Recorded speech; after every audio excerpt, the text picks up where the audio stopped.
ফুলকোঁৱৰ মণিকোঁৱৰৰ বাইকখন কাঠৰ ঘোঁৰা কাঠৰ পাখি লোৱা ঘোঁৰা অমন বুলি কয় অমন ঘোঁৰা এই কাঠৰে তৈয়াৰী আৰু পাখি লোৱা ঘোঁৰা এইটো দেই সোণোৱাল কছাৰীত ফুলকোঁৱৰ মণিকোঁৱৰৰ গীত গায় এইটো বৰষুণ দিয়াবৰ কাৰণে ফুলকোঁৱৰ মণিকোঁৱৰৰ গীত গালে বৰষুণ দিয়ে বোলে তেনেকুৱা বৰষুণ মাতে তেনেকুৱা কাহিনী আছে। ভৰলি এই শব্দটো জানিবৰ কাৰণে মই বস্তুটো বনালোঁ।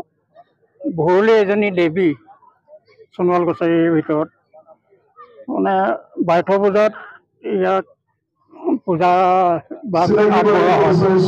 যিবিলাকে ভৰলি পূজা দিয়ে তেওঁলোকে মাঘ বিহুত মেজি নজ্বলায়। সকলোখিনি পূজা দিয়াৰ পিছত মানে এই ভৰলি এইটো পূজা দিয়ে। ইয়াৰ নাম ফাইং বুলি কয়। ইয়াত 9টা জন্ম হ'ব পাৰে কিন্তু আমাৰ 9টা জং ব্যৱহাৰ নকৰে 7টা বংশৰ কাৰণে 7টা জং ব্যৱহাৰ কৰা হয়। কোলাবলী নাচোতে ইয়াত টোপোলা এটা খেৰৰ জুমুঠি এটা বান্ধি কোলাবলী নৃত্য প্ৰদৰ্শন কৰে।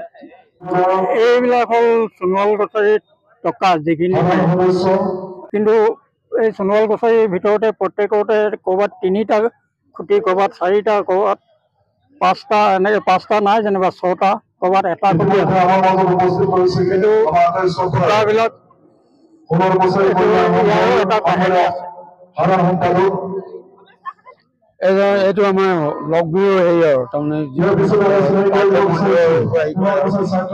সাধাৰণতে লগগুৰু দলটো 9জন যুৱক 9গৰাকী যুৱতী লৈ পিনি তাৰমানে আমাৰ হেৰিটো লগগুৰু দলটো পৰিৱেশন কৰা হয়। তাৰমানে